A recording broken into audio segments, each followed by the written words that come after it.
Olá pessoal, estou aqui na cidade administrativa, mais especificamente no prédio Gerais, e a entrevistada de hoje do Café com Política é a secretária estadual de Planejamento, Luísa Barreto.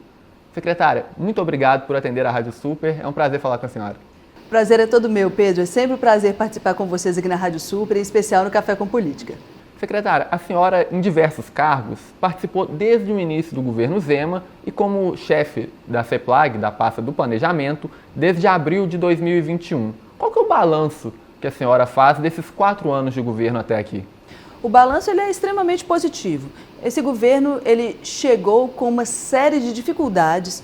A gente chegou em 2019 num estado absurdamente endividado, dívidas com os municípios, com os servidores, salários que não eram pagos em dia, o 13º ainda do ano anterior a pagar. Eram várias as dificuldades que nós estávamos enfrentando naquele momento e que ainda foram acrescidas por dificuldades adicionais.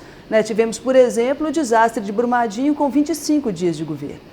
Mas eu fico feliz de perceber que o governo conseguiu superar os principais gargalos. Então, hoje nós equacionamos já a dívida com os municípios, fizemos um acordo em relação à dívida com a saúde, estamos pagando salários em dia, 13º em dia, quitamos as férias-prêmio que estavam atrasadas. Então, conseguimos fazer um equacionamento das principais dívidas e, mais do que isso, conseguimos voltar a investir e conseguir resultados que são muito efetivos para os cidadãos mineiros. No último ano, em 2021, nós tivemos um investimento recorde em saúde e educação, duas das principais políticas públicas. Nós voltamos a investir recursos que eram muito necessários para recuperação, manutenção de estradas. Então, mais do que apenas equacionar a parte financeira do Estado, a gente conseguiu efetivamente voltar a investir onde o cidadão mineiro mais precisa. Atraímos um investimento recorde, são mais de 200 bilhões de reais de empresas que irão investir em Minas Gerais. Então, a gente tem certeza que nestes 4 anos nós colocamos Minas de volta aos trilhos, que era o principal plano, a principal meta do governador Romeu Zema, mas mais do que isso, construímos as bases para um futuro muito melhor. E para 2023, para os próximos 4 anos de mandato, na avaliação da senhora, qual seria o cenário ideal? O que a senhora gostaria de chegar ao final de 2026 e falar assim, olha, fizemos um bom trabalho, cumprimos tudo que nós queríamos. Quais seriam essas metas, esses planos? Assim, nosso planejamento, a nossa meta síntese é que Minas seja o melhor estado para se viver e para se investir do país. E para que isso aconteça, a gente precisa que o nosso estado tenha serviços públicos cada dia melhores, que a gente consiga efetivamente atrair mais empresas, gerar mais empregos em Minas, que a renda do cidadão mineiro cresça. Nós temos certeza que já temos as bases para isso e temos um planejamento muito forte para trazer investimentos e para realizar investimentos com os recursos do Estado nas principais políticas públicas.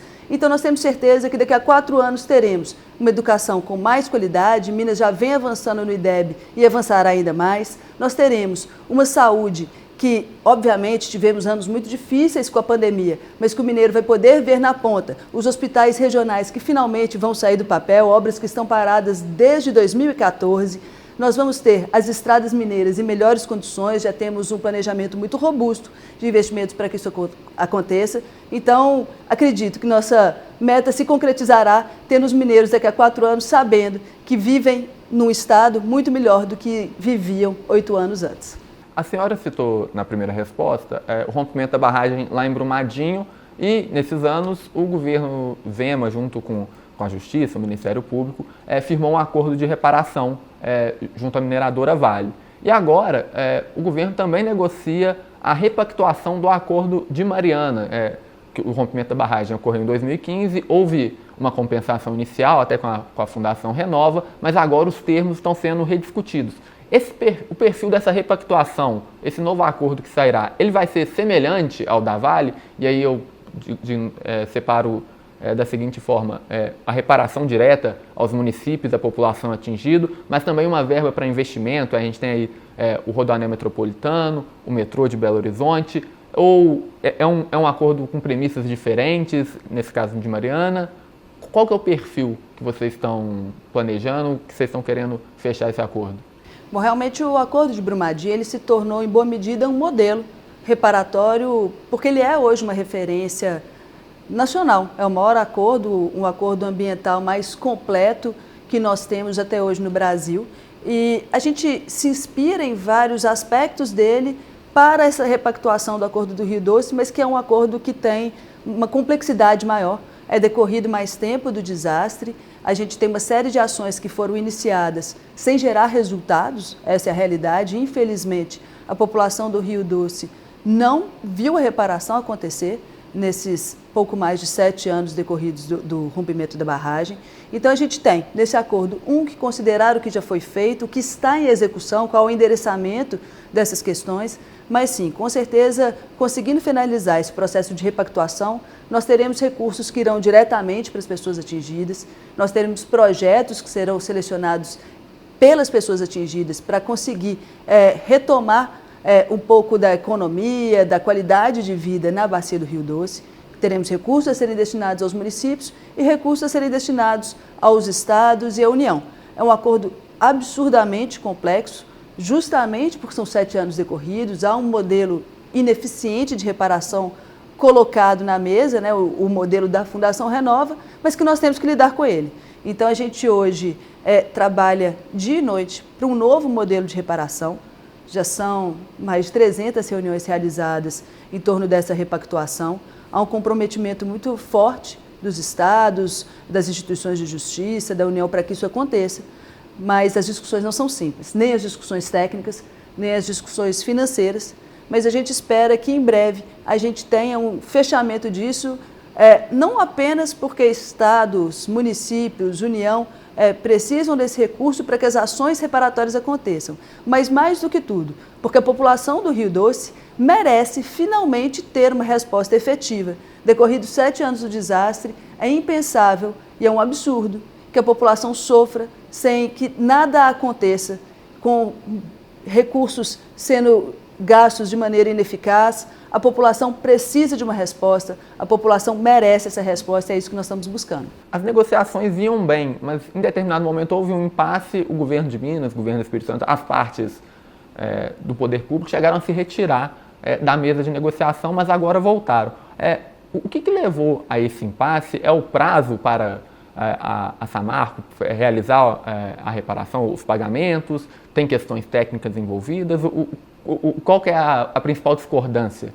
Bom, naquele momento a gente tinha uma data limite para fechamento desse acordo, porque ele vinha sendo conduzido pelo então presidente do STF, ministro Luiz Fux, e a saída dele estava próxima. Essa era a nossa data limite para celebrar esse acordo, e a gente chegou a um consenso de valores possíveis, mas as empresas, a Vale, a BHP e a Samarco, nos apresentaram um fluxo de pagamento que concentrava grande parte desses pagamentos ao final. E ao concentrar os pagamentos ao final, o que ia acontecer é que a reparação também se concentraria ao final de um período de 20 anos. É impensável, na nossa visão, que uma população que aguarda há 7 anos por uma resposta efetiva tenha que esperar mais 20 anos para ver essas respostas. Então, quando a gente fala de fluxo de pagamento, não era uma vontade do governo de receber dinheiro rápido, mas uma vontade dos governos de fazer com que a reparação acontecesse de forma mais célere, que a reparação acontecesse de forma mais efetiva. E ficou muito claro para nós, naquele momento, que a Vale e a BHP, que são 2 das maiores mineradoras do mundo, estavam, de alguma maneira, se eximindo da sua responsabilidade de pagar por esse dano e querendo esperar que a Samarco voltasse a ter lucro para só então a Samarco pagar pelo dano que elas também causaram. Isso para nós é impensável. A população não pode sofrer para que 2 das maiores mineradoras do mundo, que têm os recursos para fazer frente às suas obrigações, se eximam de pagar aquilo que elas devem.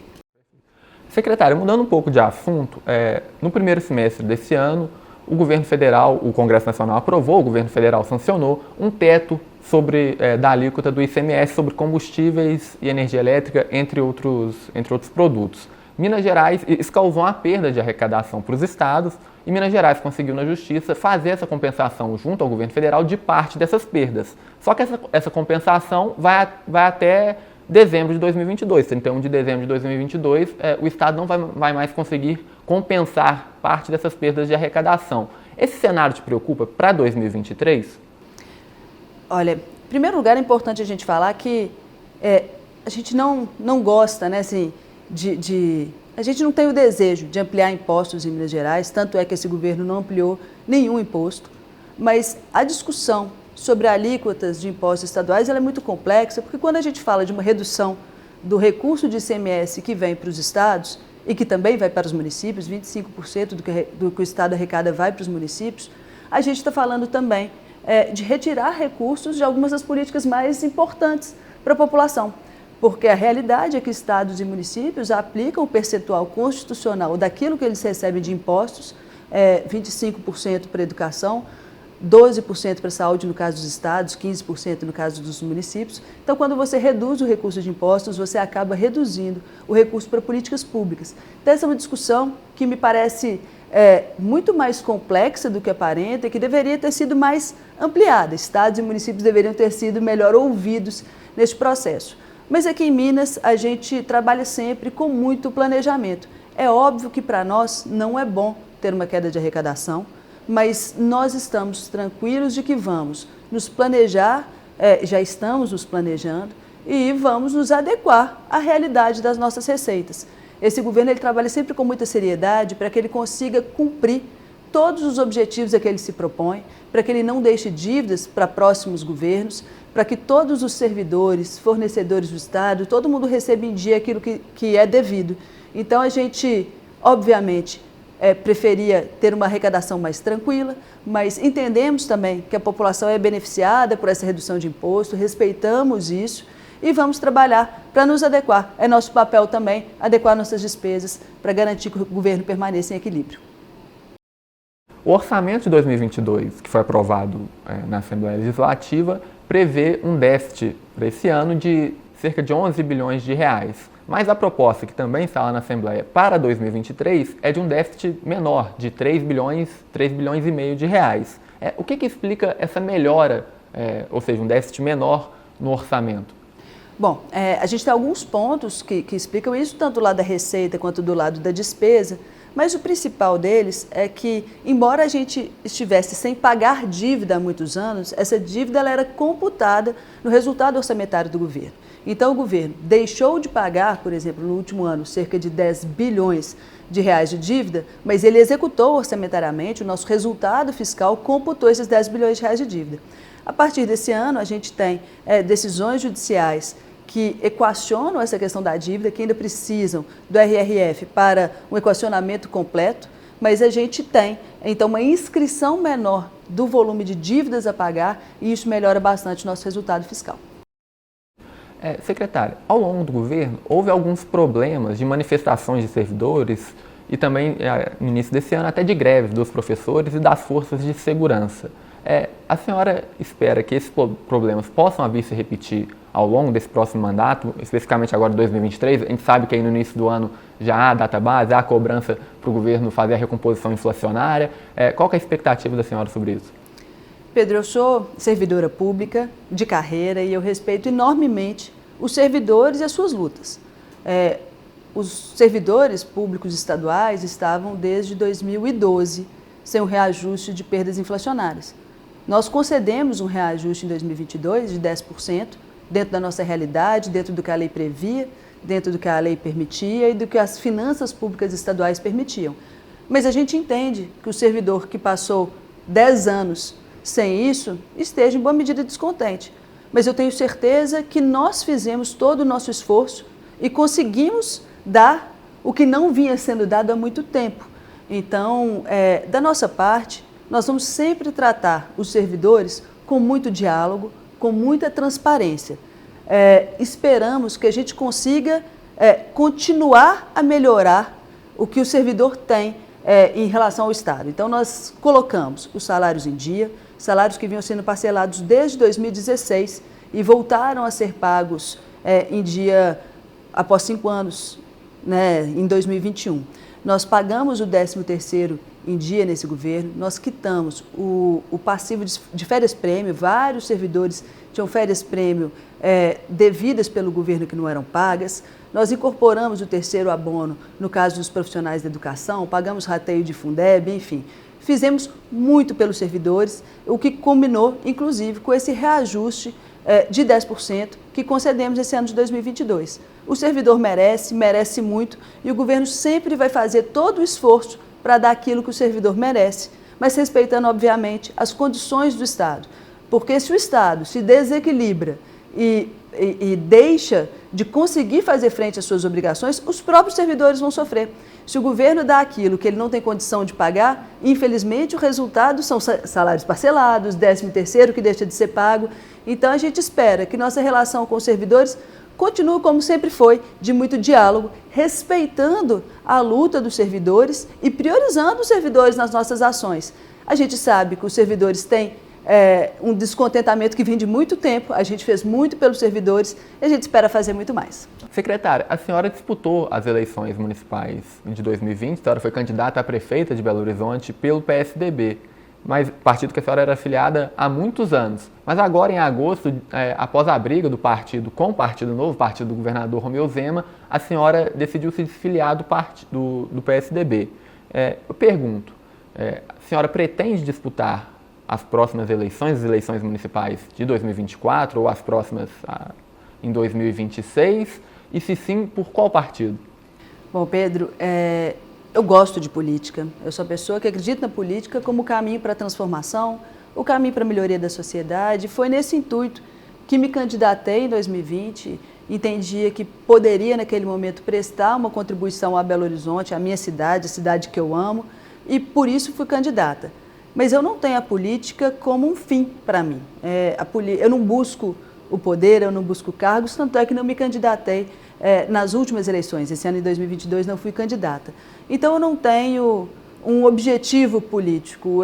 Se for parte de um projeto que faça sentido, se houver um entendimento em qualquer momento que eu posso ampliar as minhas contribuições à sociedade por meio da política, eventualmente pode ser um caminho que eu volte a adotar. Mas hoje eu não tenho isso como uma meta. Eu sinto que contribuo muito nessa posição de secretária de planejamento, até por isso me candidatei em 2022. Mas se em algum momento minha contribuição puder ser ampliada, eu realmente sou uma servidora por vocação. Eu amo o que eu faço, eu quero muito contribuir, mas os caminhos ainda têm que ser traçados. Eu não tenho nada planejado nesse sentido, não. Secretária, muito obrigado pela entrevista, foi um prazer falar com a senhora. Prazer foi todo meu, Pedro. Muito obrigada a vocês, sempre um prazer estar aqui no Café com Política. Essa foi a secretária estadual de Planejamento de Minas Gerais, Luísa Barreto, falando direto aqui da cidade administrativa, sede do governo de Minas. Volto com vocês aí no estúdio.